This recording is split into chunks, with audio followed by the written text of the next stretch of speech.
They say I might as well face the truth. Hello and welcome to Game of Moans, the podcast where we're looking back on Game of Thrones an episode at a time.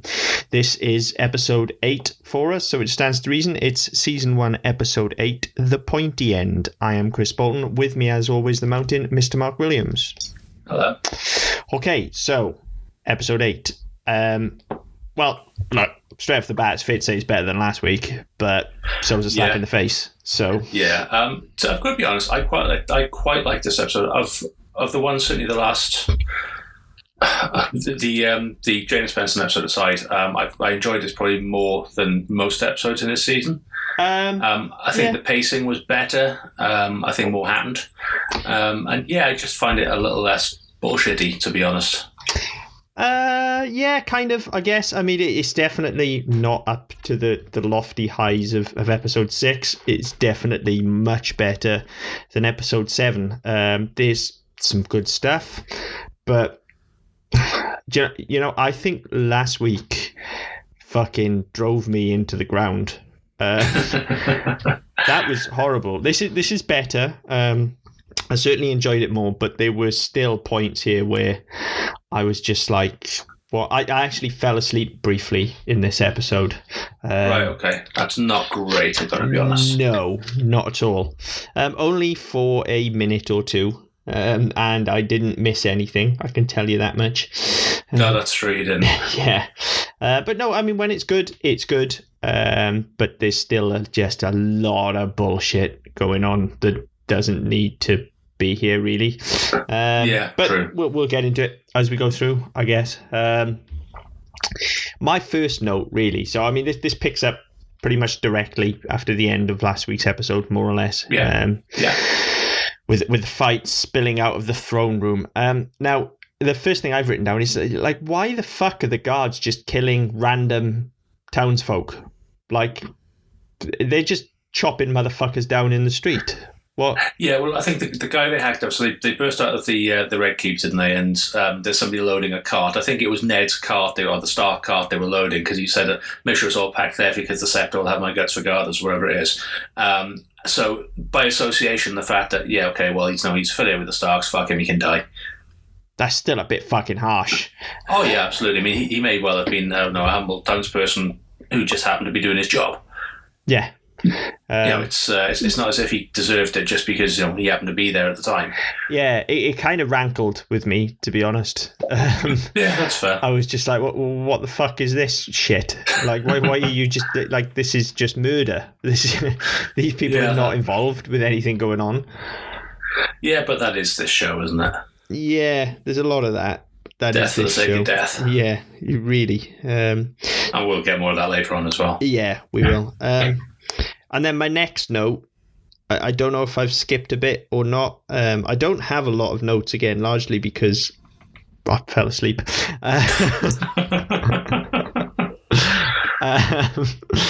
I kind of jumped forward to the scene with Syrio and Arya then, but I think that is pretty much next anyway, isn't it? I don't think I've missed anything. Yeah, it's not far on. I think you get a scene with, it's either that one or you get a scene with the Scepter and Sansa walking out. She hears everything that's going, the Scepter hears everything going on, and Sansa back. Yeah. So there's not really much in between those two. I mean, I wasn't really paying massive attention, I've got to be honest, at that point, because it was just kind of on. I was just with my coffee to cool down a bit. And I can't remember. Did they kill the Scepter? Did we ever see her again? I can't remember. I don't remember. Because they leave her. She sends Sansa away, and then she's confronted at the bottom of the hallway by 4 guards with bloody swords. And I don't recall ever seeing her after that. Is the implication she's dead? I guess so. There's a lot of that in this episode, because the same thing happens with Syrio as well. Well, yeah. I think he is dead, though, isn't he? I don't think we see him again. No, this is the unfortunate end of Syrio, coupled with a really manly scream. Yeah. Like, what is it with killing, like, important characters off screen? Like, it's easy. I mean, and this is okay. So, if Syrio is dead, and I knew he died, I couldn't remember where it was. And I think this is it. I think this is the last we see of Syrio. Certainly as for this season, anyway. Right. Okay. So it happens here. the guards bust in, ready to take Arya, and Syrio basically defends her, takes them all on with a wooden sword, and he's fucking awesome. It's a superb fight. Now, if he does die, then obviously Arya doesn't really want to go, but he forces her out. He's like, "Go, child, I'll hold them off," kind of thing. So, okay, I guess she does have to escape, but if he does die and he does so off screen, this is definitely the first example.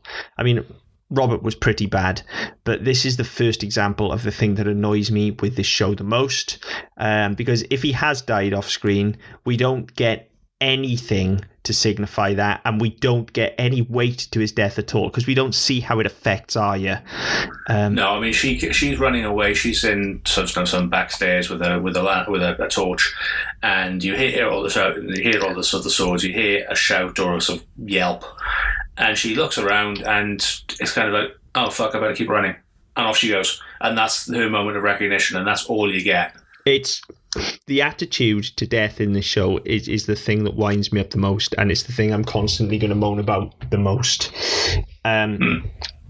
Characters should matter, because if you don't care about it when you're making the show, then why should I care about it when I'm watching the show? Exactly. And if these are just random people who can die and we see no effect on the world and the rest of the characters in it, then quite frankly, I don't give a fuck about any of them. So yeah, that's a fair point. You know, this is the thing that winds me up with the show the most, and it only gets worse. It is a hurdle that this show never gets over, and worse, they fucking gloat about it a lot as well. There's this whole attitude of, oh yeah, anyone can die at any time. Ha ha, aren't we clever? Isn't this show gory? No, it's bad is what it is. That's bad writing. It's lazy more than anything else. Yeah, it is. And I don't know how much of that is actually down to the books rather than the show. I don't know how these deaths are handled in the books. I don't know. I mean, certainly this episode, that's Martin's fault, whether it's in the book or the show, because he wrote this episode. Right. Well, there you go then. So it's his fault either way. Yeah. There you go then. It's just, for me, it is the one major inexcusable thing that this show does. And when I've said several times that as much as I love it and as much as there's things about the show that I love, there's things that I hate in equal measure. And sometimes the things I hate wind me up so much that I want to break things. And these deaths are prime examples of that. Like, look, you can do shock deaths in a show, and you can do hard-hitting deaths in a show, and you can do them properly, and they will carry weight, and they will go over, but they just don't here. You know, you do these shock deaths, and then you just let the characters carry on, and so it just loses all impact. You know, if you want to see how to do a sudden death, and I'm not going to bang on about, I'm not going to have another episode where I just bang on about how great Buffy's writing team is, or the creative team, full stop. But if you want to see a shock death, just go and watch Buffy. That's how you handle shock deaths. They do it several times through the course of the run, and every time it happens, it comes out of fucking nowhere, like absolutely out of nowhere. But the weight attached to those characters carries through for seasons, through the entire show in some cases. And I mean, you just sort of see that. I mean, we're obviously not going to spoil that show either. No spoilers, because this isn't a Buffy podcast. So no, that's right. But I mean, certainly the one in season 6. Yeah, well, that's the main one I'm referring to, that literally comes out of nowhere, alters a character's arc, and sets up the villain for the whole season. It does, and also for the following season, whereby you're like, oh fuck, okay, what's going to happen with that now? Yeah, and it comes. That's still a threat. There's still an issue for that. Nowhere. Yeah, completely. Also, see season 5 and the big one there. Yes. Which is still, for me personally, the most affecting episode of a television show ever, I think. Yeah. And it is one that reverberates throughout the rest of the series. Yeah, definitely. And its continuity afterward. I'm a huge Buffy nerd. I read all of the extended universe stuff. That never goes away. It changes the universe so fundamentally that it never goes away. And that's how you handle the death of a character. I mean, see also, and again, no spoilers, but I'm at the same time as rewatching this. I think I mentioned a couple of episodes ago, I've actually started watching Battlestar Galactica for what is my first watch. I'm very late to the party on that. And whilst it's not a character death, there are events at the end of season 1 leading into season 2 that are touch and go for a character, and there is a very direct comparison actually that can be drawn with this show, but it's just handled so much better over there. It's inexcusable. It's absolutely inexcusable. And every time it happens, I'm sorry, folks, but you're going to get this same rant off me, tailor-made to that episode. But here... Maybe we'll play like a jingle or something just so you can go put the kettle on. Yeah, I mean, this is going to be my primary rant for you. This is the focus behind my hatred of the show. Look, this is a minor one. Sirio is a minor one, but it's the first example of one I think that should be felt. I mean, Roberts kind of is. He shouldn't have died off screen, but obviously it does carry through. It sets everything into motion, so you can argue that means something. Sirio's... Yeah, and it has consequences as well. Sirio's death doesn't really... because, as much as should affect Arya, I'm sure it's kicking around in the back of her head somewhere, it's very quickly going to be replaced with something else. And I don't think. I think that's his. I think that's his death. I'm fairly sure we never see him again. I don't think, but we don't even hear his name mentioned for like 2 seasons after this. No, and it's not until there's a scene. I'm sure it's in season 3. It might even be season 4 where Arya's with the Hound, and she's explaining what her list is. And she's explaining, she's doing her water dancing practice, and he basically says she looks like a twat, and she's explaining that that's how she was taught. She was taught by the greatest swordsman who ever lived, the first Sword of Bravos, and he's just taking the piss because he's like, he was killed by fucking Meryn Trant, as if he was shot in the back with a feather duster and died. Yeah, it's like it's just complete lack of respect. But I don't think you ever hear his name mentioned apart from that. I think this is kind of him done. Yeah. And it is I mean, look, okay, he's only been in maybe 3 episodes. But he's been a big part. He's been the best thing about those episodes, to be honest. He's been the best thing in those episodes. He's been a big part of them, and he's a formative part of Arya's character. He is her mentor. His death should carry weight. This should be Obi-Wan looking at Luke before he raises his lightsaber up and gets struck down. Well, yeah, that's it. I mean, that's what I was saying when we started talking about that. That's why she needs to see it. Yes, agreed. Even if she goes to the door, looks back and sees him get cut down and then pegs it, she needs to see it, or at least if that scream is him dying, we need to see it register on her face, and we need to see the full weight of it register on her face. And look, she's already shown us that she's more than capable of portraying that. She's a very good actress, and we've seen it already. So that lies with the writing and the direction, I'm afraid, and probably more so the direction, if we're honest. Yeah. So fuck you, Game of Thrones, for the first time. That's the first time I've directly called you out, but yeah, fuck you. Fuck you for wasting my time. There it is. Why should I care? But I do, because I like Sirio. Yeah. Well, there you go. So there's that one. Quickly afterwards, while Arya's making her escape, we chalk one body up for her. First one. Yeah, first one. Yeah. It's pretty fucking savage as well, to be fair. It is, actually. I mean, it's kind of like they don't know how to handle her at this stage because she's running away. I think this is a few scenes later on, but we'll jump to it now because I think it's the last time we see Arya in this episode.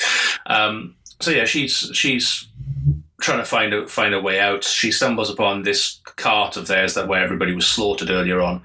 She goes looking for Needle, and she finds it, and some boy comes out and says, "Oh, there she is. The Queen will reward me handsomely."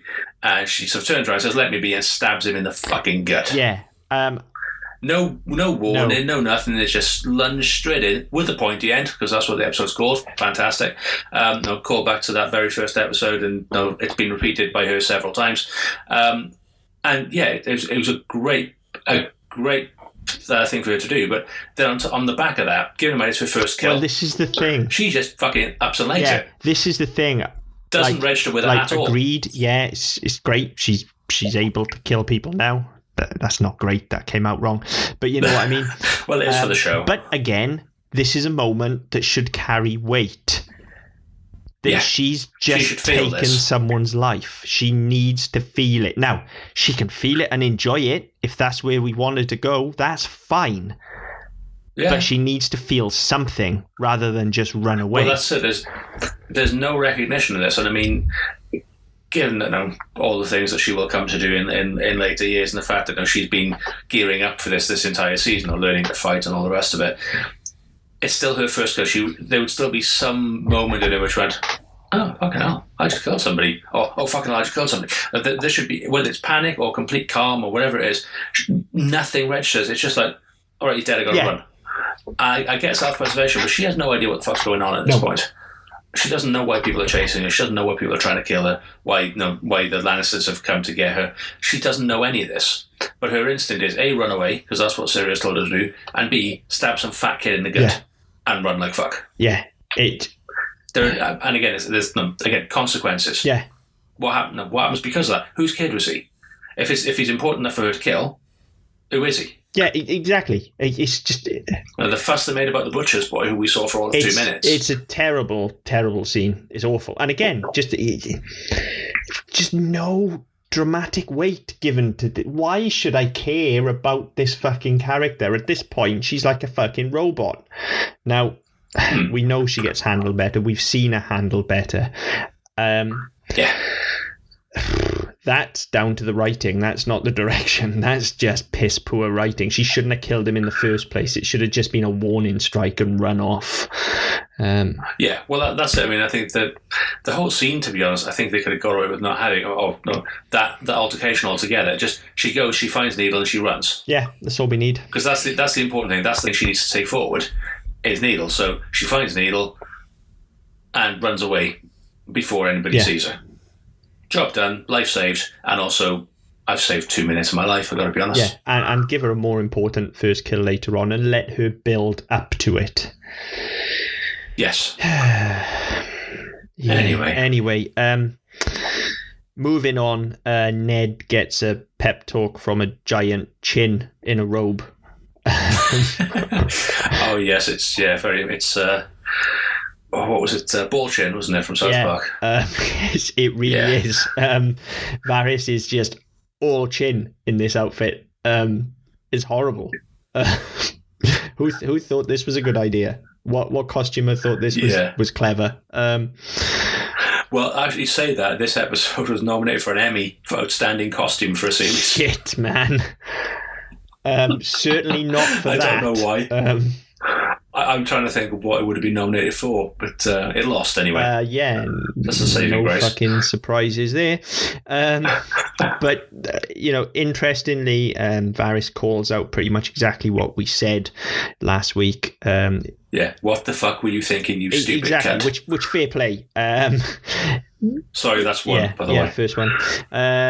His line is, because I've written it down because I agreed with it so wholeheartedly. If this was Parliament, I'd have been giving it the old here. It's, the wine slowed him down, the boar ripped him open, but it was your mercy that killed the king. Essentially saying, Ned, you are a stupid cunt. Yeah. And then followed by the line, what possessed you to inform the king of your plan? The queen of your plan. Well, duh. You don't tell the person you're threatening to expose, you're going to expose them. So, as we said last as much week. as that was piss poor writing last week, at least they're calling it out here. This genuinely does just make Ned stupid, because people in the world can see that he's stupid. So at this point, it's not just poor writing or bad decisions being made on behalf of the character. No, his character now in canon is stupid. Ned Stark is a stupid motherfucker. Make of that what you will, but that's a fact, folks. It's all given to us. Shame, really, because at the start of the show, he was actually quite intelligent. I don't know what happened. He went down south and went soft, honestly. Clearly. lost all his northern wit. So then, next notes I've got, we're at the wall. And the mystery of the severed hand from last week is solved. Yes. So there you go. I can rest easy at night. Yeah, no, we know it wasn't Benjamin's hand. It was some random ranger. And then I think this may be roughly where I fell asleep for a bit. Okay. The next note I've got is people talking about Sansa. I've just got written here that she's a sweet thing now, but in 10 years, who knows what treason she will. Yes, so you did not miss much at all. I mean, I don't note the running order of the show. I let you take the notes, but it's along the lines of there's a small council meeting whereby... This was where I fell asleep then, because all of the King's Landing shit in this episode bored me to fucking tears, and I was just nodding. Yeah. I was nodding off. So if there was politics involved here, this is definitely where I fell asleep, and I just caught this line. So... it was basically a small council meeting where Cersei is trying to sort of suggest that they can still use Sansa to their advantage because she's now so besotted with Joffrey and all this bollocks. Pycelle is adamant that they have to, root her out. She's not suitable to marry a king because her father was a traitor, and obviously she by default has to be a traitor because her father's a traitor. He's a bitter old fucker, this man. It just, I don't know. It was, again, it's another. It's paid off later on. It's called back to later on. Yeah, it is a nice example of foreshadowing if you know where the show is going. It is, but it's just, let's say, for this episode, it's like, oh my god, everything that's going on. And you've had this attempted coup, for want of a better word. We've just been back to the wall. I don't really give a fuck. Nor do I. To be honest, at this point, Sansa is the least interesting She character. is, but that's interesting, and we'll come on to it later, because Sansa does turn for me here, and I remember specifically liking her kind of political movements through King's Landing a lot in season 2, especially then. I don't know if anybody listening out there has played the Telltale games, but there's entire chapters devoted to, because it's set roughly around season 2, and there are entire chapters devoted to Sansa, and well, in the book there are as well. I mean, the way the way the book is set out is that chapters are named as character name 1 through whatever, and so you've got Sansa 4, Sansa 5 in this episode as part of what they've taken in. So I think that at this stage she's not really been treated particularly well. We've talked about this before, and I don't blame Sophie Turner for this. Again, you blame the writing and the direction, but she hasn't been treated particularly well. She's been treated like a simpering idiot. Yeah. And this is the first time where really she's been given any sort of gumption, any sort of backbone, and actually she's got to live on. You know what? She's not a little airhead. She's got a brain on her. Yes, she's sentimental, but she's doing what she thinks is best for her family at this point. Yeah. And there are 2 moments. I watched this and the next one back to back, mainly because I couldn't sleep. I was going to say, since you fell asleep. So I can't remember if it's in. I know one is in this episode, but then there's one in the next episode. I think it's the next episode as well, where she begs for Ned's life. But we follow up from this one where Cersei brings her in, and she's very much, I'm sure there's a misunderstanding. My father loved King Robert. He wouldn't do this. And Cersei's, you disappoint me. And it's like a switch has tripped where she goes, all right, okay, so they're going to basically do what the fuck they want anyway. Yeah. So they're either using me or they think they're using me, so I might as well. Yeah, she becomes very shrewd very quickly. She does, and I think the start of that is here. So, the start of it's a bit later in the episode properly, I think. But yeah, it definitely happens in this episode. Yes, and it goes on as we've mentioned before. She will go on to grow into a driving force behind the show, and one of many favourite characters really that I have. But she does grow into a great character. And as I say, those games, even when you play those, it switches focus from the more combat oriented stuff, and you literally are just involved in politics. You are rocking around King's Landing and playing people off against each other, and that became tremendously interesting to me. So yeah, I like that line. But then the next thing I've noted, like we're back up north because I've just fucking fallen asleep and snored my way through a bunch of shit. Yeah, no, that's fair. So you go back up north, and John and Sam are in the kitchen plucking I've missed chickens. that entirely then. Yeah, so they come in, and after our conversation last week about hacking up some wild beast, first thing you see in this scene is Sam plucking a chicken. Alistair Thorne comes in. Oh, actually, no, sorry, this is... I've jumped ahead a bit. So first you get Joe Mormon that calls in John after Reagan comes in and says, look, your father's been arrested. This is what's happened. Oh, no, I did see this bit. Yeah, they sit down and have a beer, don't they? And John's going to go and storm King's Landing all on his own. Yeah, basically, yeah, he's going to go full Conan on it. And yeah, so don't do anything stupid. And then I think that's before the scene, actually, with Cersei and all the sort of the politicking in King's Landing. And then so you go back then after that, so Sam's plucking his chicken. Alistair Thorne comes in and says, oh, you don't often see this. No, he's not just a bastard, he's a traitor's bastard. And John goes for him and would quite possibly have ripped his fucking head off. I definitely was awake at this point. I haven't made any notes on it, and I'll tell you why. I've mentioned several times that the Wall is my favourite place to be, and this storyline is my favourite storyline, and it's a good episode for that. Yeah. And as much as the King's Landing stuff bored me to tears, the Dothrak stuff was okay. Everything we do at the Wall here and everything involved in the Night's Watch and the White Walkers, I thought was excellent and thoroughly enjoyed it. I was actually, conversely, whereas I was bored and haven't written much earlier, I was now so engrossed that I did not take any notes. Yeah, I mean, I'll extend that as well, because there's a scene... actually, no, that might be the next episode as well. Yeah, no, that's the next episode, so I'll come back to that next week. There's that happening, and then we go to a bit of a kind of a war council with Robb.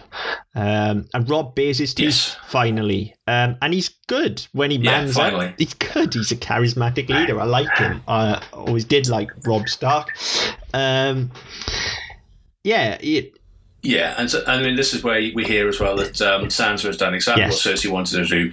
She's written to Robb and told him that she's come to King's Landing, bend the knee, and everything will be okay. This is the thing. Again, I like Robb. I like how he rises to the occasion here.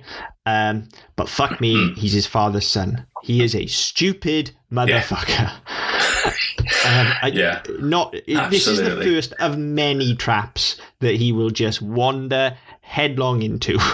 Oh, absolutely. Yeah, I mean, he's not really excelled himself in any episode. No, but it's not for the Robb to try. Like when he actually mans up here, like he's got it about him. He could definitely lead an army. Yeah, and I mean, you look at the last couple of weeks where you've had Theon in his ear. He needs to do this, he needs this, he needs this, and he's also. Well, I mean, it sort of happens here as well. When Robb starts to bare his teeth, Theon tries to offer him advice, and it's just like, well, what the fuck does he know? Who the fuck does he think he is? You know. Yeah, and it's quite good because, as you say, Robb all of a sudden he's not playing at it anymore, is he? No, he's had like, enough. Fuck, we're doing this. And again, the performance is great. Like, I totally buy it. I'm totally behind Robb 100%. Like, I'd offer him my sword if I had one. Again, I think a lot of that, though, I think, again, is down to the positioning and the way that the Starks have been positioned. Yeah, they're underdogs, and I love an underdog. Everybody loves an underdog. You can't not love an underdog. Yeah, I mean, this is the first point, because I don't really count John because he's off at the Wall. But I remember saying either last week or the week before that kind of the way it's positioned, especially because Ned is so stupid, like I'm 4/5 on Team Lannister, and I'm only liking the Starks generally because I feel like I have to. But it's here when Robb stands up after being kicked again and says, enough is enough. This is the point where, and I remember it first time around as well, this is the point where I categorically knew I was Team Stark. This was it. Robb standing up and just going like, right, enough's enough. I don't care how many there are. You're fucking having it now. I love an underdog. I just do. I love an underdog story. And it is. Robb's it's partly because he's young and arrogant as well. But he's got fire in his belly here, and he's like, right, no, if I have to, I will march into King's Landing and I will get my father back. Fuck you all, and you will all follow me because you're all our bannermen. Whether you like it or not, you will. You've all signed up, and you're gonna fucking do it. So yeah, good scene. We spent a bit of time then with the creepy fucking kid with his breastfeeding. Now, we get this scene here between Kat and her sister, and there's this fucking high drama going on here. They're arguing about what's going on. It gets very fucking tense. It's well shot. It's well acted on both sides. And then in the middle of it all, we get, what's the kid? Is it Robin? Yeah. Robin Aaron. Just piping up, I'm hungry, and reaching for her tits. Like, in the middle of this really tense standoff. What the fuck are you doing? Yeah, no. Like, to be fair, as a parent of 2 5-year-olds whose favourite words are "I'm hungry," I've seen that firsthand, where they will just interrupt for you could be, delivering fucking address to Congress. Yeah, but that's the actual real world. This is drama, and this is being constructed. There's no this need ruins for this. The entire scene. And I mean, this whole it does. And to be fair, I mean, the whole this whole story at the Vale, it's fucking pointless at this stage. It's crap. They've already handed Tyrion over. Tyrion's already walked. Catelyn's there. And in this, having now received a raven that Rob's going to war, she's Catelyn and her sister are arguing, and she's like, "Well, fuck you! I want your soldiers. Well, you're not having them. Fuck off." Great, fantastic. That's a very important scene, and obviously the Knights of the Vale will be important later on as well. But you're like, okay, well, fine, we've had that scene, but in the middle of it, you're right. You get this whiny little bitch going, "I'm hungry. I want boobies." Fuck off. Seriously, just go and jump out the fucking moon, you little twat. And it completely steps on the scene. He doesn't even need to fucking be there. Like, I understand as a character he's clingy and stuff. Okay, so if you want... But also technically he's Lord of the Vale. If you want, throw him in the scene. That's fine. But either give him something to do or get him to sit down and shut the fuck up, which... that's good advice for kids in general, folks. To be fair, yeah. But not only that, the character of Robin Aaron does absolutely fuck all for the entire show. No, he's There's useless. no point to him. There's no point to him whatsoever. And again, this is one of those things where, like, you're adapting a book, so we don't fucking need him. Just get rid. Yeah, I mean, I think there are stories. There will be stories later on where he appears, but he's not party to them other than he's there. And then in the very last episode, when all is said and done and all fucking things resolved, he's a body in a scene for the sake of being a body, just to tie up that little strand of story they didn't fucking need in the first place. Yeah, bollocks. That's a fucking bollocks. Shit. There's no need for him to be here whatsoever. There's no need for this character to exist. Worst moment in this whole episode, if it wasn't for the Littlefinger scene last week, I would say the worst moment in the show so far. But Littlefinger gave us the speech about fingering arses, so yeah, there you go. Anyway, we're quickly out of that and into our Soul Tyrion scene. Yes, no, I like this, I've got to be honest. I like any time Tyrion is in the show. I especially like any time Tyrion's with Bronn. Yes, I was going to say. And this is particularly brilliant because this is another one of those throwaway moments that will get called back to in 8 fucking years, and it will be done masterfully in 8 years as well. So, spoilers, obviously. 3, 2, 1. I'm guessing you've seen all seasons by now if you listen to this, but just in case you're watching along with us, and if you are, I'm sorry if I'm ruining it for you.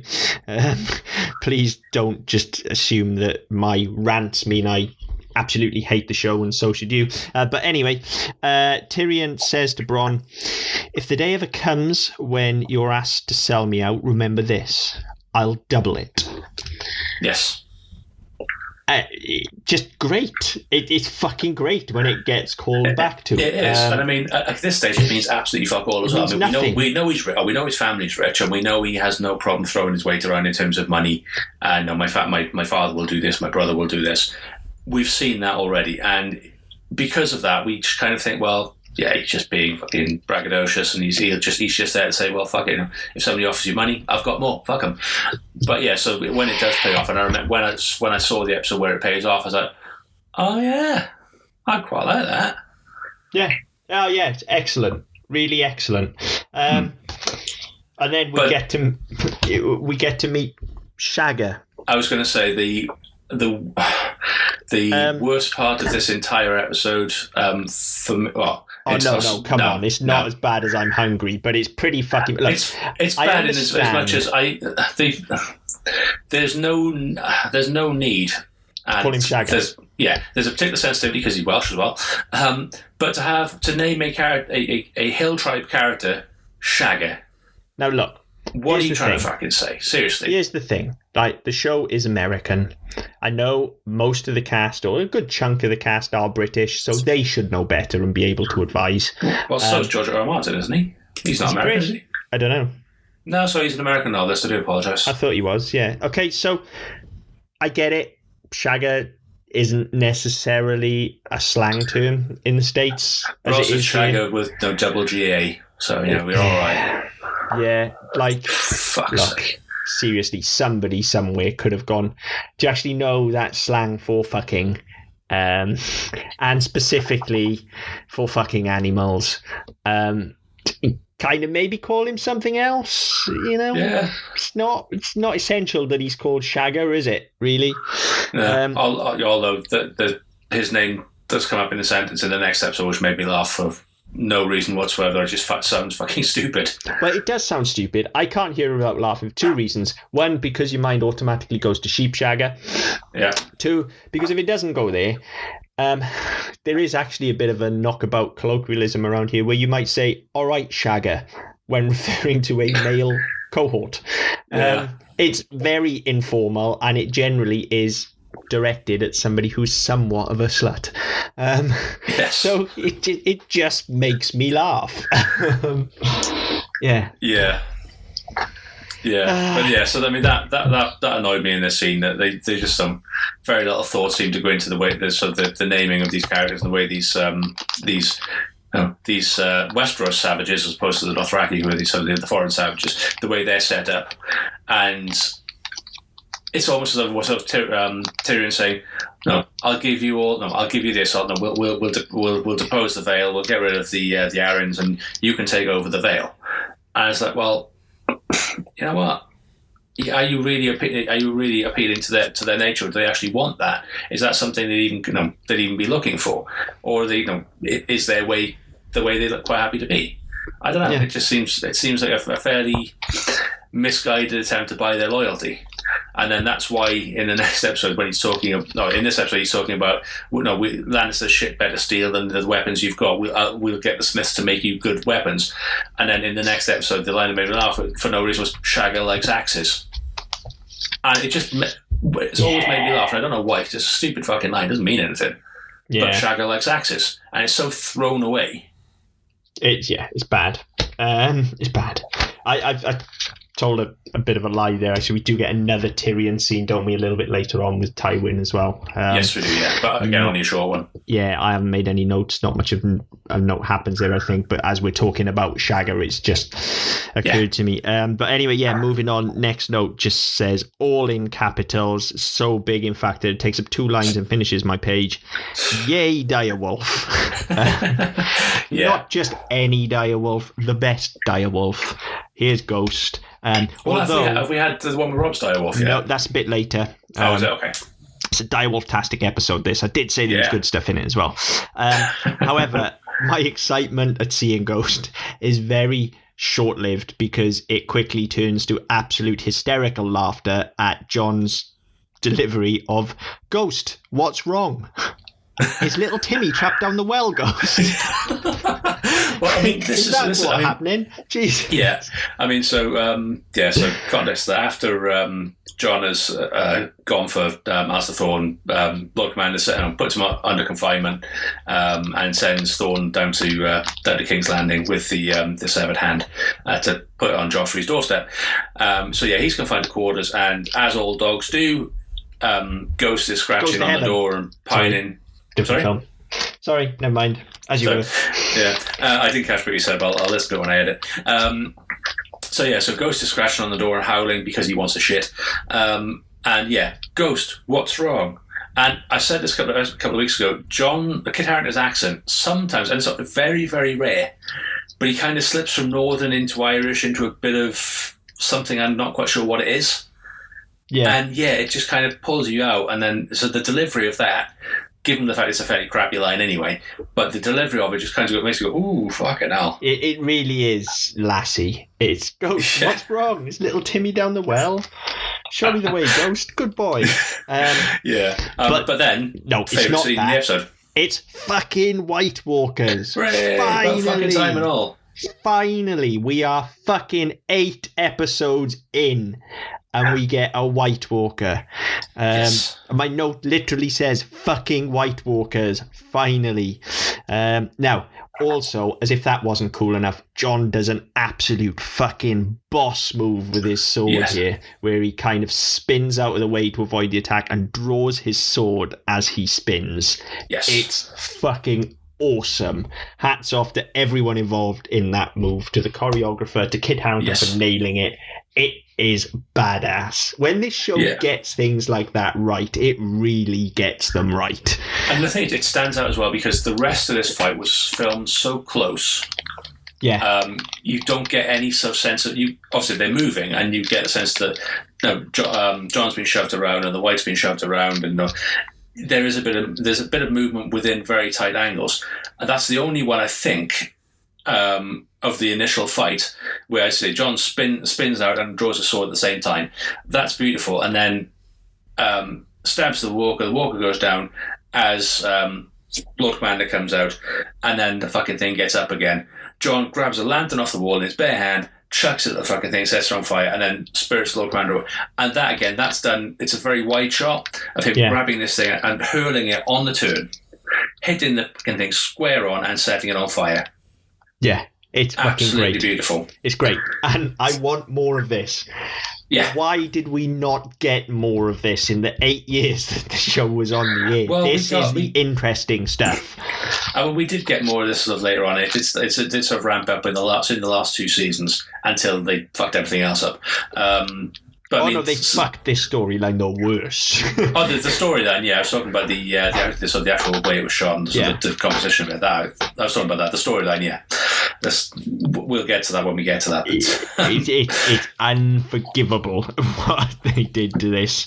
But yeah, we'll get to that. That'll be a long episode, guys, if you still... Well, it was a long episode, wasn't it? So yeah, but that'll be really long. In fact, when we get to that one, I think you may as well just dial up, say hello, and give me the mic. I don't know. I've got plenty to say on that one myself.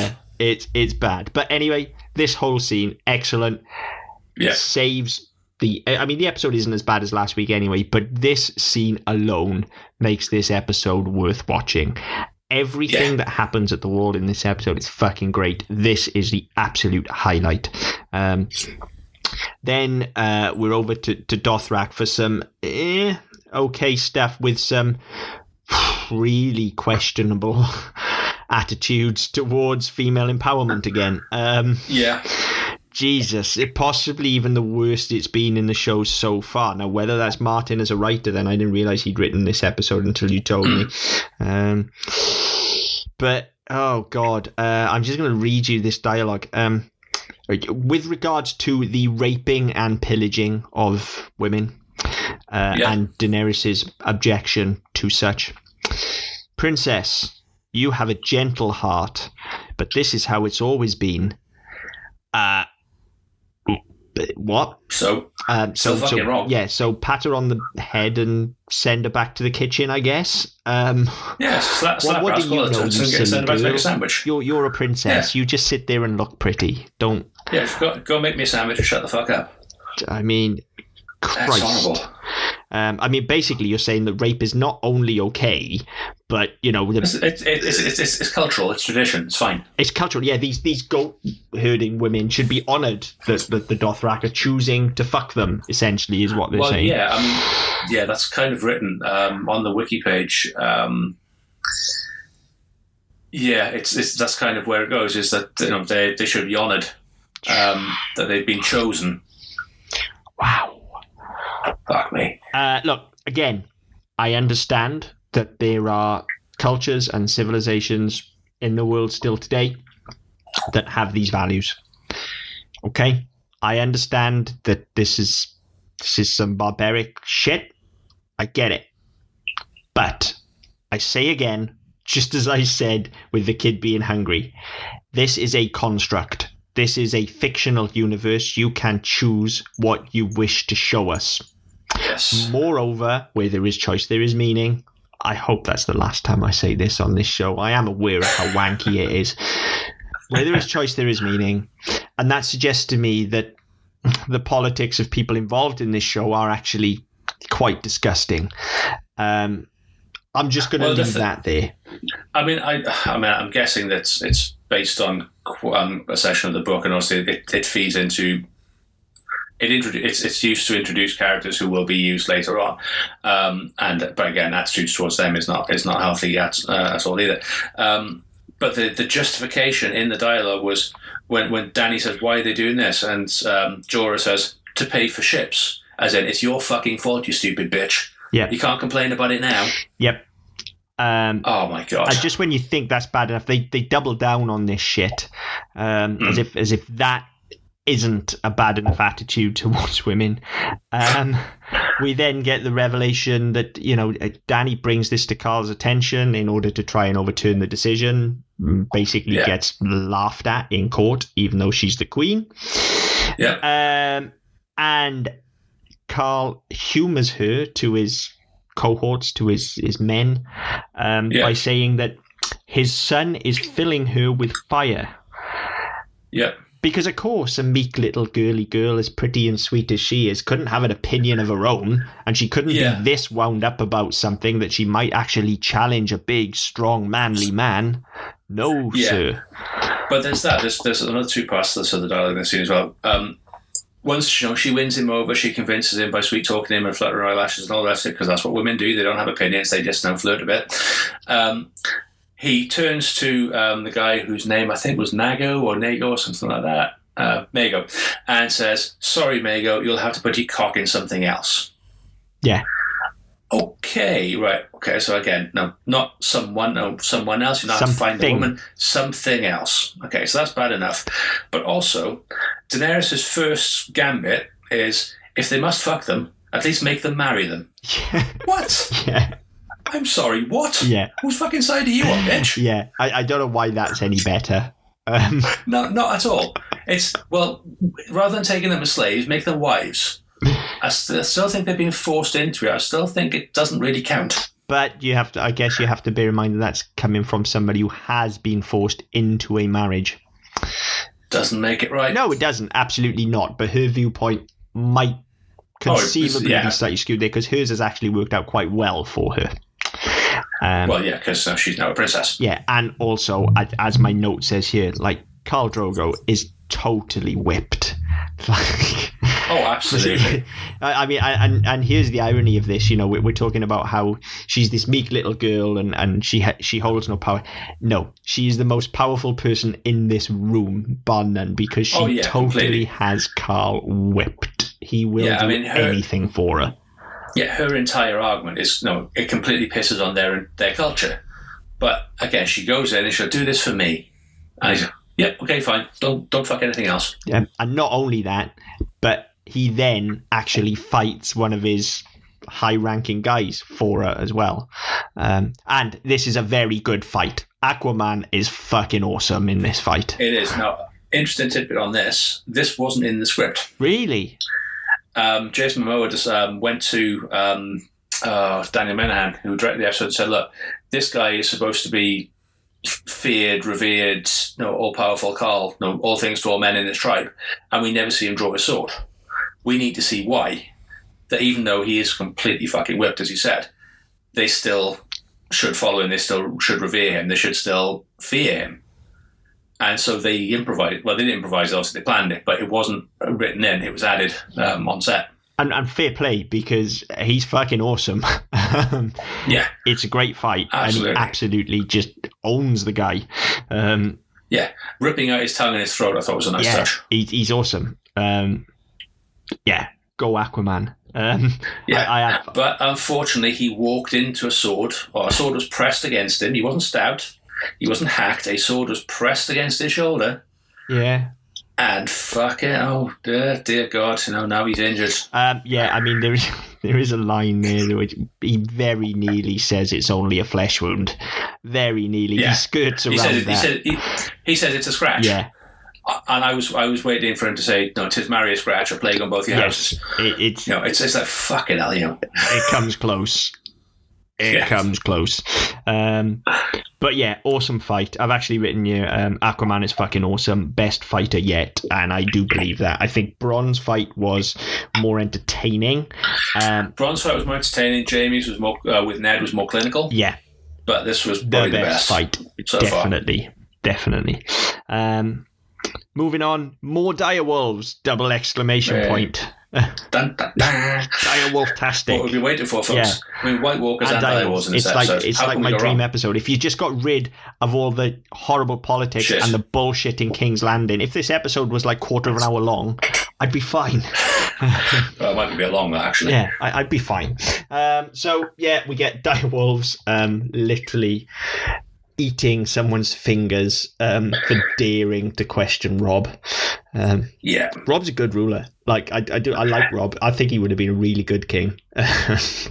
Yeah, well, King at North and all that. As a show of force goes, this is excellent because he manages to defuse the entire situation. He shows people why he should be feared, but he doesn't take any lives. He just takes a couple of fingers. It was really well done, and I think that the Umbers are mentioned throughout the show as being Stark Bannermen, as being loyal, all the rest of it, and time again we see the Umbers, and they are absolute fucking cock monkeys. Every time we see them, they do something stupid. Like in this episode, John Umber, who's the Lord, he's there. He's a big dude, Clive Mantle. He's quite an imposing guy. He's quite big, certainly compared to Richard Madden. He's across the table. He's there in all his furs and his leather and all his armor and the rest of it. And he's a big fucking dude. Yeah. And he's there. I'm not following some brat into war who doesn't know what the fuck he's doing. And he starts egging him on. He gets a bit closer.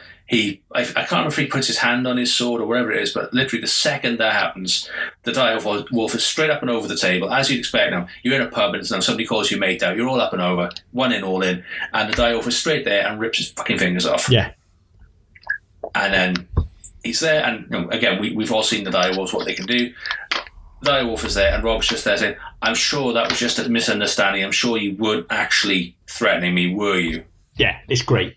It's great. And then you get this bit of a standoff, and then everybody's laughing again. It's all fine, and everybody's happy. But you know full well this guy's an absolute cock. Yeah, but Rob has established dominance, and then in comes Cat just to step on it slightly because he's her little boy. But the scene between them was great. Yes. Any time we get to see Catelyn Stark with any other member of the Stark family, I think she's fantastic. Anytime she has to go off and do something on her own, I find her totally insufferable. Yes, I think that's fair. I don't know why. I don't know what it is that rubs me up the wrong way about her when she's on. I think it's perhaps because she's quite rash in her decision making when she's on her own. She's certainly quite. But again, she hasn't got a sensible man like Ned to tell her what's right and wrong. She's a bloody woman, isn't she? Yeah. Fucking women. Yeah. Because we also how good Ned's choices were as well. Yeah, clearly. But no, any time Kat's in a scene with the rest of her family, I just think she's excellent. I really do. This scene between Kat and Rob is lovely. It's just a lovely little scene, between a mother and her son. And she doesn't want him to do what he's going to do, clearly, but she knows she can't tell him not to because he's just as dumb as his fucking father. The apple don't fall far from the tree, does it? Really doesn't. Nice little scene. And then, as if we hadn't already had enough shit that didn't have to be there in this episode, as if we didn't already have to suffer I'm hungry, and we didn't already have to suffer Shagger, now we get Hodor's cock. full frontal. Oh, okay, so yeah.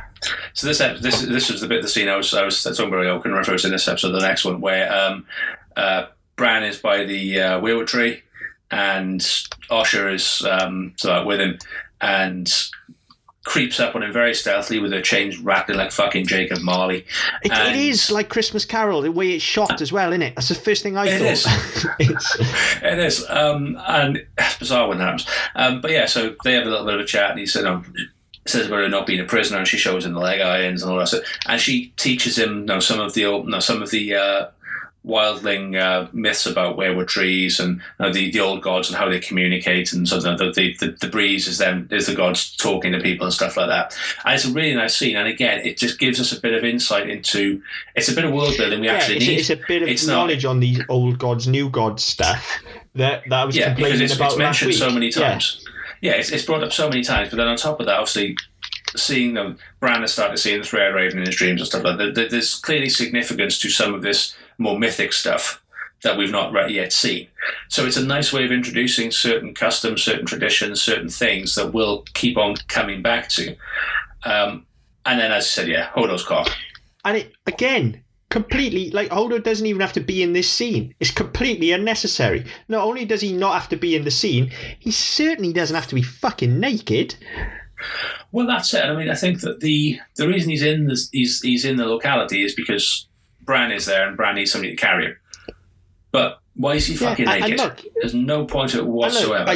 This isn't me being like, oh my god, there's a giant cock on screen. Like, I've complained several times already about the gratuitous tits flying around in these episodes as well. Like, there is no reason for all these people to be naked other than either the creative team are perverts, or you're doing it for shock value.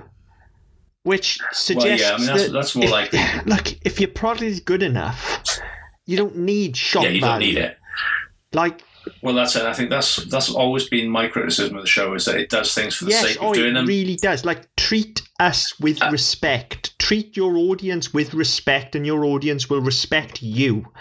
Don't just throw a giant prosthetic cock in because you feel like it. At least I'm assuming it's prosthetic, because if not, fucking hell, he's in the wrong business. Yeah. Although, I mean, to be fair, you did say you don't complain. No, you're not complaining just because there's a giant cock on screen. Every time Theon's on screen, you complain as well. Yeah. So. But yeah, I tend to call him a cunt rather than a cock, I believe, don't I? I tend to call him a lot of stuff. Three, I think. Yeah, but yeah, so I liked that scene. I think it was an interesting scene. It was an important scene as well in terms of Bran and his journey, I think. Yes, definitely. But we closely followed, and I don't think, and as I've just said about it, gives you a nice bit of background, a bit of world building. Closely followed, I think, if it's not the next scene, it's one of the sort of the few immediately after it, where we get all the introductions of the hill tribes to Tywin Lannister. This is Shagga, son of Dolph, son of fucking whoever. I will take absolutely all of that as setup for the best gag of the episode. Yes, I will too. I will take it all because I pissed myself laughing. Like, this was spit take time with Bron's line. It was, and I don't remember from the first time I watched it. I mean, I said a couple of weeks ago, I watched this season back when season 8 was about to start, and I laughed at it when I wasn't really massively paying attention, but it caught my attention, made me laugh. And then this time, obviously, watching it in a bit more detail, it made me laugh again, even though I knew it was coming. You get all these inconsequential characters who we'll never fucking see again. Shagga, son of Dolph. Which, bear in mind, this is something that Rod, son of Jake, I've Freddie, and all the rest complained of about it. as well since the start. This happens every episode. So it's not just that the setup is here. Like, they are gently poking fun at themselves here. They have to be. They have to know how much they've done this. Because absolutely. It's one of the things that's wound me up no end thus far. And it doesn't really happen that often afterwards, I don't think. I think once we get to season 2, it kind of dies down, because we've already met most people. Like, even though we've not seen them, we've been told about the Martells. We've been told about the Dornish. We've been told about various different nations, various different houses. We've been told about the Freys, and obviously we meet the Freys in the next episode. So we've had all that, and I don't think we get much then after this. So it's a nice way to round this really fucking oldie worldy bullshit off. But I mean, the gag we're talking about obviously is Bron's response when Tywin says, "Bron, son of, and his response is just, you wouldn't know him. It just completely dismisses it. Yeah, so he's not one of you highborn lads, and he's not a sheep shagger. So fuck it, I don't care. It's just let's move on. You wouldn't know him. Fucking don't bother. Like, I can't be asked to be here. His old demeanor just says, like, look, I'm here for the money. So yeah, that's it. No, we've already established I'm a mercenary motherfucker, and that's kind of it. So yeah, we get that. Then we get I don't know what happened next, but I've just written Rob's fucking awesome, but just as dumb as Ned. We've covered that already. Yeah, we've had that ad infinitum. And then here comes Joffrey the cunt. I mentioned that last time we'd seen him, or I think it was the last time we seen him, we had that beautiful scene with him and Sansa. Now he's just straight back to being an absolute cunt. You're too old, he says to Sir Barristan. What an absolute cock. You're too old, you can't. Yeah, you're too old, you can't protect anybody anymore. I don't know whether that's a dig because it was on his watch that Robert died, or if it's just because his mother wants to. His mother's now packing the field the way she wants, so she's stacking the deck against Ned. Just because he can. Tywin will be hurt people. Yeah, Tywin will be nasty because he can, because he's wearing a crown. He's a bully. Well, the thing is, and I mean, the thing is, we haven't really.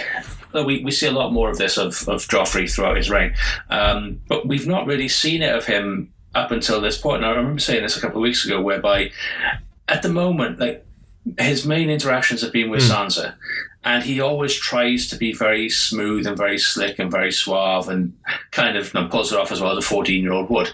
And we've not really seen this callous streak to him yet. And it's the first time. We only saw it briefly in the scene with the butcher's boy, but it was, I'm not saying it's right, but it was motivated because he'd been humiliated. Whereas here, he is just like this, like I've written, here comes Joffrey the cunt. Like, they've just completely changed his character on a dime, it seems. Like, he's all of a sudden way over the top. I see why they've done it. Because next week they kind of need him to be a cunt. Don't get me wrong, for the next, 2 and a bit seasons, I think he's one of the best things about the show. Like, I hate him. I absolutely hate the little weasel. As that is the intention. Yeah, it's played for and got. He's excellent. He is absolutely excellent at selling this for the next 2 and a bit seasons. But it seems to have come out of nowhere, doesn't it?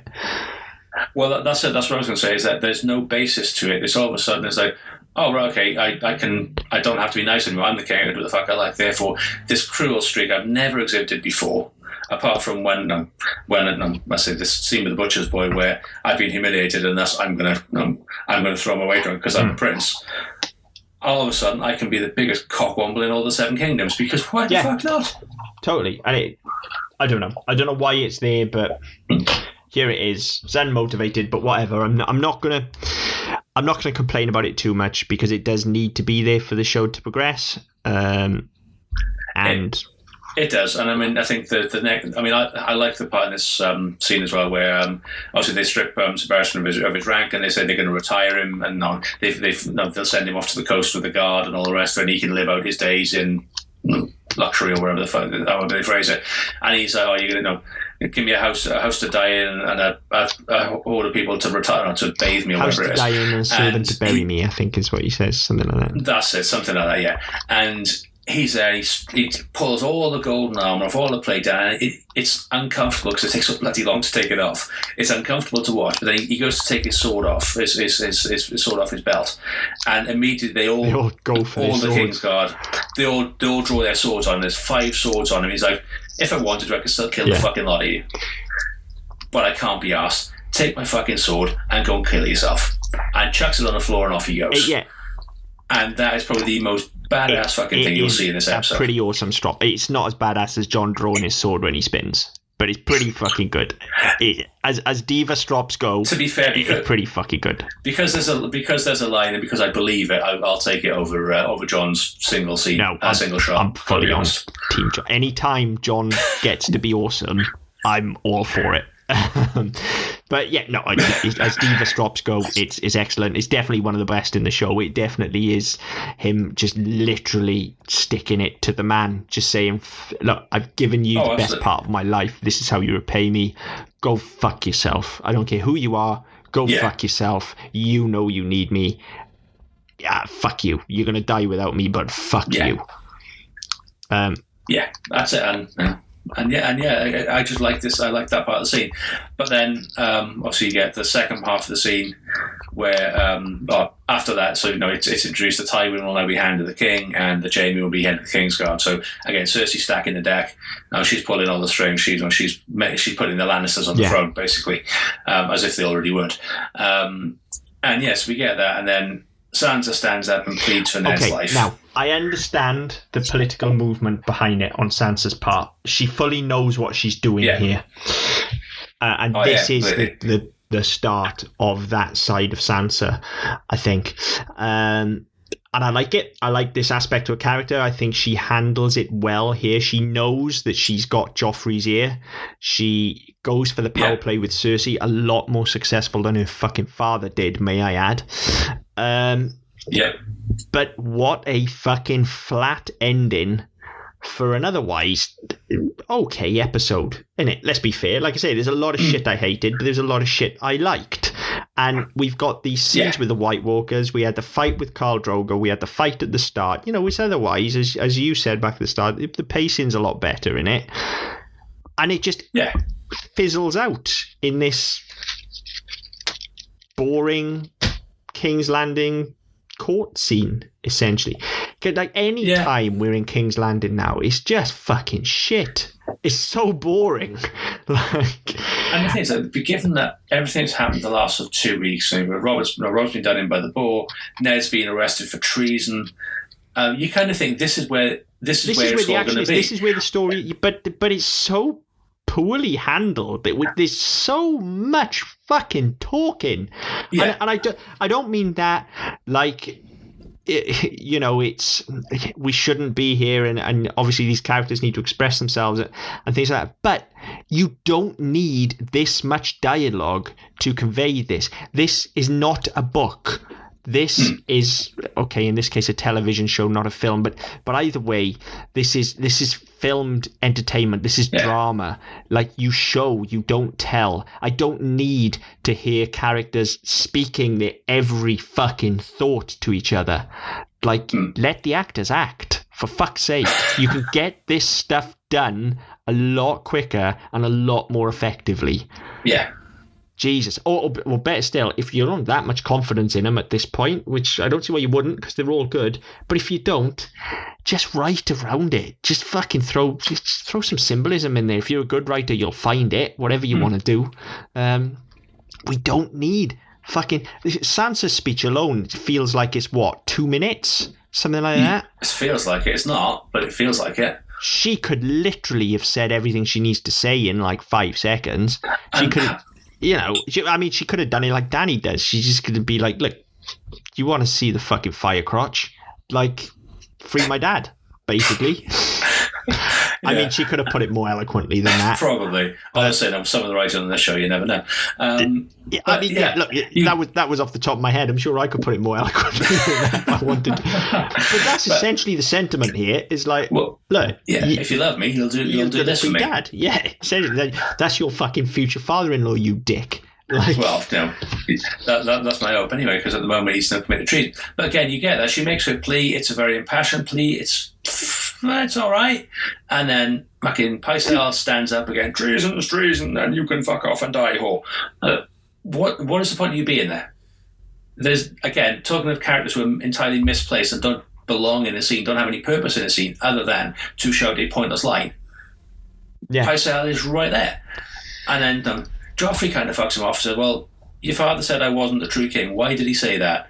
Oh, I don't know. Maybe Renly or Stannis had his ear or something. Tries to blame other people. Again, trying to play it a bit political. Look, it's not his fault. He was manipulated. He's a simpering idiot. He's easily led, which we kind of knew, because we've seen him be a fucking moron the last 2 weeks. And again, kind of playing on that. And it seems to work, and it ends with Joffrey saying, yeah, okay, I'll show mercy if he confesses to what he's done and accept me as the true king. Oh, well, great. That's an hour I've fucking gone through, and I was expecting something big at the end after last week, and after everything that's happened in the episode, I was expecting something to happen at the end.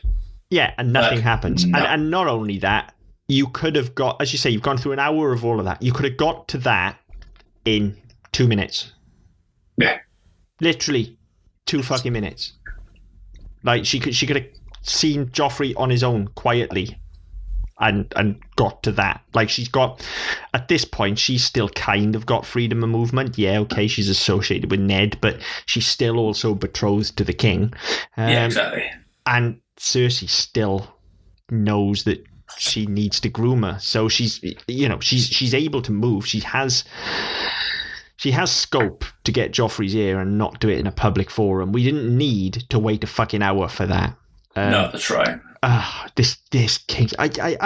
This is the most disappointing thing for me on this rewatch, because I remember, maybe it's just the mists of time and nostalgia or whatever you want to call it, but as I started getting increasingly wound up with other aspects of the show as it got older and time went on, I distinctly remember thinking back to these early seasons and thinking, what happened to all of the politics and all of the really interesting character work? But that was clearly just me reminiscing for something that was never there. And so that tells you how bad it gets if I'm looking back for this stuff. Well, maybe come the rewatch, having gone through this process and gone, well, fuck, that doesn't work. Oh, this will come up later on, and seeing where things have been foreshadowed. Maybe things will ring a little differently next time. Maybe. I'm hoping so, because otherwise the next 7 seasons is going to be really fucking rough for anybody listening. Look, we knew that going in. I'm just trying to sugarcoat it for the listener. Look, the first few episodes, I feel like they weren't too bad. Up until episode 6, everything was going quite swimmingly. I actually felt like I was being quite subdued. But these last 2 weeks, like, fuck this shit, man. The gloves are off now. Like, you starting to waste my fucking time already, and we're only 8 hours in. Seriously. Well, yeah, there's still another, 65 left. But the annoying thing is, like I said, there's all of that, and then there's like the stuff at Castle Black this week, which was excellent, and I loved it. And that's why I get so annoyed about this show. You have to be passionate about something to get as annoyed with it as I do with this show. I see the potential, and when it lives up to its potential, it's awesome. And talking of Castle Black, actually, we did miss a scene. Did we? Where after the White Walkers attacked Jon and Lord Commander in the night, and they set fire to the bodies, don't they? They then burn the bodies of the others that came back. Yeah. Sam identifies that they should be, they've been dead a couple of weeks from the look of them, but there's no smell, there's no decay. Yeah.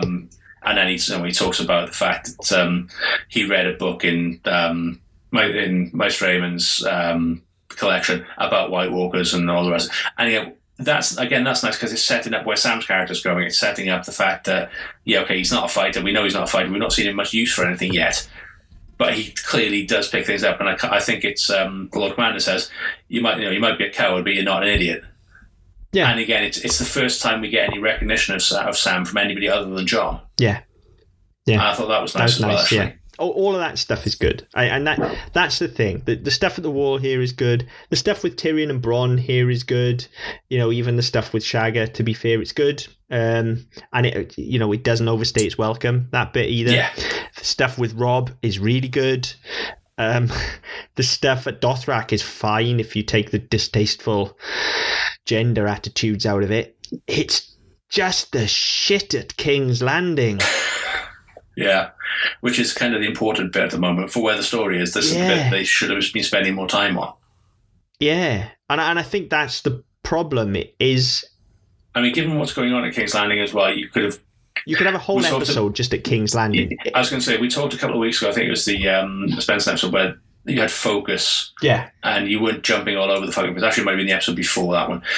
But where you had focus, you weren't jumping all over the fucking place, and you were able to follow a logical pattern of what was going on. Given where we are, where we've just had, at this point, our fucking lead arrested for treason. Yeah.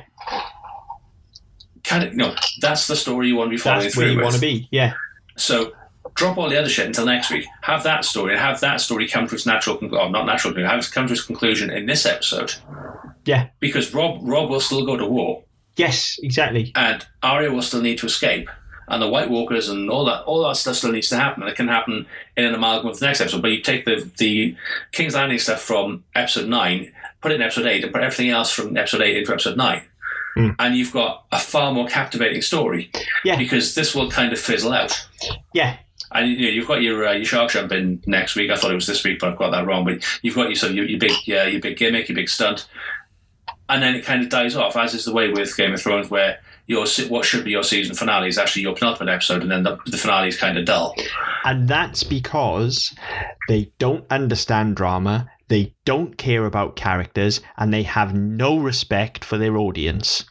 As I've already said in this episode numerous times, but it's fucking true. Yeah, and it does show, and it's the sort of thing that will come up again and again and again.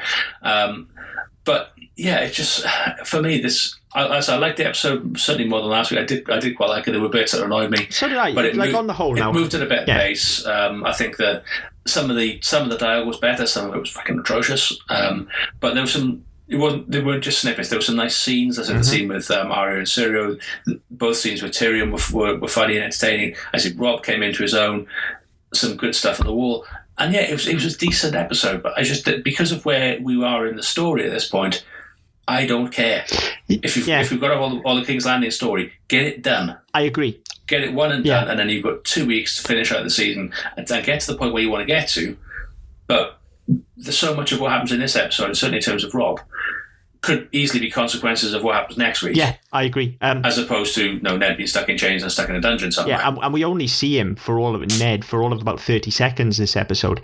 And we'll talk about it when we get to next week for fear of spoilers, although I'm sure everybody knows what's coming. But I actually feel like so much of this story has been allowed to just kind of fitter out now. Yeah. I don't know if I'm going to be asked come next week. I don't know if it's actually going to even bother me that much. Well, this is the thing. And this is where, I said this... I've said this all along, is that because of the way we've been positioned and because of the way that the first 7 episodes were written, that the fact that Ned is our hero, Ned is right at the forefront of everything, Ned's in the thick of things, and you get some political machinations this week where they're talking around him, the fact he's a traitor, and you kind of think, well, how's he going to get out of this and what's going to happen? He wrote to Stannis, who we've not seen yet. Renly made a bit of a player as well. Is somebody going to come in and save the day? And that's the bit they should be focusing on, because that is our story, and that's what I'm expecting to carry us for the next 8 fucking years. Yeah, and at this point, being as how he's... And this episode is just being thrown away. Being as how and Ned, next week even more so. Being as how Ned is our main character as well, you would at least expect him to be doing something to get out of those chains. Ned is our lead, and you don't expect him to just be sat there with his thumb up his arse, hoarding a bottle of water because Varys brought it. Like, you might want to keep that for a while because men have died of thirst. It's an interesting dynamic though with this show, and it'll continue to be interesting throughout because there are multiple heroes in this show. I would argue it's Jon that takes the hero's journey. I would fight anyone that says he's not the hero of the show. I'd say that's because he fair. Absolutely is. He takes the hero's journey, but then so does Arya. To an extent, so does Daenerys. So does Jorah, I'd say. Yeah, Jorah definitely does. Ned doesn't. No. Never does. But he's the banner name and he's our lead. And this show is very odd like that. And at various points throughout the show, you kind of feel like whoever the lead is, it kind of alters. And that does give you this interesting dynamic of all of these different factions racing for the throne. That is something that it does pull off fairly well. It just really doesn't stick the landing when we get to the end, and that's because I don't think the creative team were entirely consistent about who ultimately the hero needed to be, because ultimately there does have to be a hero. And I mean we've talked about the White Walker storyline being the main one. Yes. And it's kind of, they went, we've got these different strands that kind of need to tie together for that, because we've got 3 or 4 different prophecies that one of them needs to be fucking true. Yeah. because otherwise, what's the point? But then also you've got there are other things that need to come into play from the political, quote unquote, real world stuff. The King's Landing and the Iron Throne and all that sort of stuff. So where they cross over, it doesn't really work. But you kind of get this thing where they've gone, oh fuck yeah, we've got all this stuff to do. We've introduced so many of these things. They all contradict each other. They can't all be true. Yeah. Which one are we going with? And it's kind of like they've tossed a coin. Yeah. Or they've got one of those other things you used to do when you're in school where you fold up a bit of paper and you do your thumbs and your fingers. It's kind of like they've gone for that and go, right, who's going to win it? Da, da, da, da, da. Oh, right, okay, it's blank. Oh, it's so-and-so. Oh, it's this one. Right, how do we do that while still tacking on the rest of it, while carrying out the other bits we promised or the other bits we threatened for a while? And yeah, I don't know, it just kind of... It bugs me. At the moment, I'm not so bothered because I don't know what's going to happen with these storylines. Knowing what's going to happen, having watched it through, no, I'm not watching it for the first time. I know where this is going. I'm thinking, why the fucking hell did you do that? I agree. That really doesn't make any sense. I agree. And we've spent the last 8 weeks, I say, positioning the Starks as the absolute heroes of this story. We've got, much like the way the White Walker storyline will be treated in the end, it's a secondary story to the what is actually the main story. But then even what the main story is at the moment isn't the main story by the end, because by the time you get to season 8, you've got entirely new people playing for power. Yeah. And it's just like, seriously, what the fuck? Where is this show going? And I think they could have run another 2 seasons. I still wouldn't fucking know. No, it does just amble along. And this, I said all along, back in episode 1, all of those problems are evident at the start, and here they are. King's Landing and the Ned Stark storyline is just ambling along. It's got no pace, it's got no momentum, it's going nowhere. Realistically speaking, it isn't actually going to have a great deal of impact on the show as a whole, which is something that winds me up to no end when people try and tell me that it does. We'll get into that when things happen next week, but doesn't really have an impact on where the show goes at all. No, at all. And I say it's all shock and awe, isn't it? At this stage, it really is. But we'll get into that one next week. There's a tease for you folks. So in general, I mean, I've written my summing up paragraph as I usually do, but I've kind of covered it all several times. Talking it through with you now. My initial response of saying this wasn't that good, I think actually I've convinced myself that it was, and it seems that by the time I was writing my notes here, I'd convinced myself that it was as well, save for the absolutely atrocious shit that we don't need. I've got all in all, it's a much better episode than last week. Apart from the politics, but we have more Walkers and Tyrion and fucking Direwolves! ! Direwolves a go baby! ! Yeah, that's fair. The ep was, and also we don't get the literary classic now play with our arms. Yes, exactly. I've got the ep was largely consistent, if a bit distasteful in places. Very distasteful in places actually, but I was obviously in a forgiving mood on Saturday. And then last going off, I fell asleep in King's Landing. Full stop. And that kind of says all you need to know, really. I mean, I said I don't make notes for this. I kind of do it from memory, and let you do all the research for a change. So yeah, I mean, I watched it through. I was quite happy watching it. It was better than last week.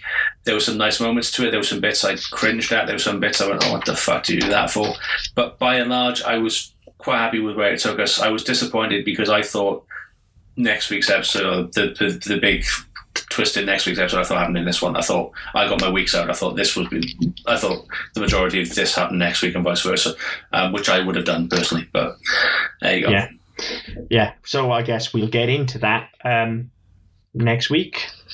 Yeah, so next week's episode 9 of 10, season 1, Balor, which again is referred to in the episode. Doesn't really mean a lot.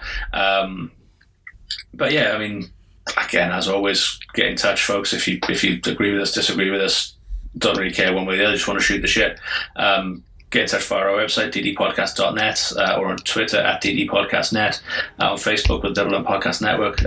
But yeah, until next time. Game over.